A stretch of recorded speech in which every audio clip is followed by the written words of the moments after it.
Submission के लिए था। हमें अदालत के अंदर प्रोसीडिंग से पता चला कि चालान जमा कराया गया था प्रोसिक्यूटर साहब के पास, और प्रोसिक्यूटर साहब ने जो है इसके बाद एक स्क्रूटनी नोट उसके ऊपर रेज़ किया है, और उसके कंटेंट्स क्या हैं वो अदालत को पता है, प्रोसिक्यूशन को पता है।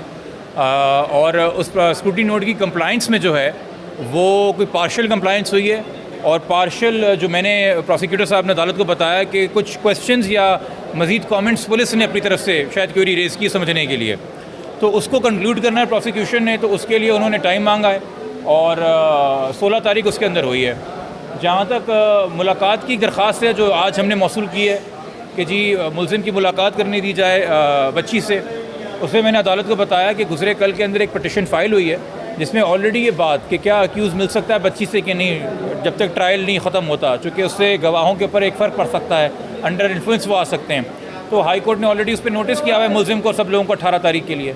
तो बेहतर है कि हाई कोर्ट इस पर फैसला कर ले, फिर इस पर कोई मज़ीद कार्रवाई हो। तीसरी बात थी जी 164 के बयान से, उस पर एक बड़ी अजीब सी बात है कि जब अब तक के सारे बयानात बच्ची के जो हैं वो मुलज़िम के फेवर में हैं, जो मुलज़िम का अपना मौक़िफ़ है, मुलज़िम का सारा केस इस बात पे खड़ा हुआ है कि जी बच्ची का 164 का बयान मेरे फेवर में, 161 का बयान मेरे फेवर में, जो और 2-3 मजिस्ट्रेट्स को उसने बयान दिए मेरे फेवर में। अच्छा, अभी रिसेंटली जो आपके पास मीडिया के तवज्जुह से हमें मिली 1 तारीख की प्रोग्रेस रिपोर्ट, जिसमें आयू साहब ने कहा कि मैंने फिर बच्ची का बयान लिया है, और उसमें भी वो पुराने बयान की तस्दीक कर रही है।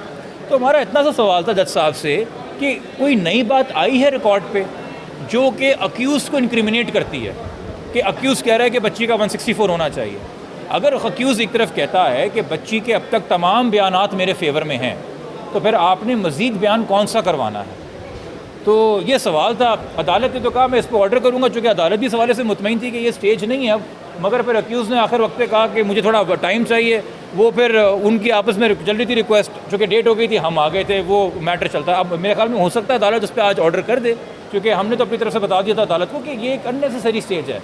आप चालान की स्टेज पे खड़े हुए हैं, चालान के बाद ट्रायल होना है, और या तो कोई नया इंक्रिमिनेटिंग एविडेंस होता, या तो आईओ साहब आते नए और कहते कि जी मैं बच्ची से मिला और बच्ची ने मुलज़िम पे फ़लाना फ़लाना इल्ज़ाम लगा दिया, और फिर अक्यूज़ कहता कि जी ये तो गैर हाज़िरी के अंदर बयान हुआ है, दबाव डाला गया है, ये बच्ची के बयान की तस्दीक करवाई जाए अदालत में।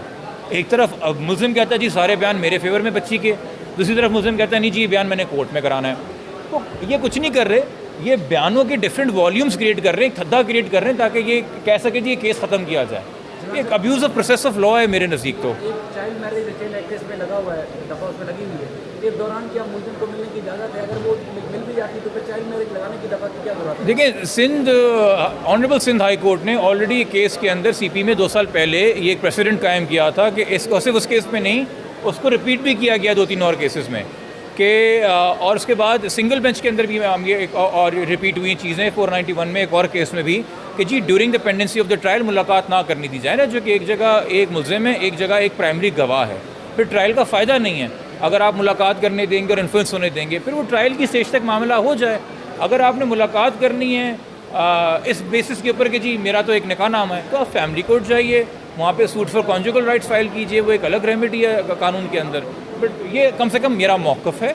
मैं अदालत के बिहाफ पे आपसे बात नहीं कर सकता, ना मैं प्रोसिक्यूशन के बिहाफ पे बात कर सकता हूँ, ना मुलज़िम के बिहाफ पे।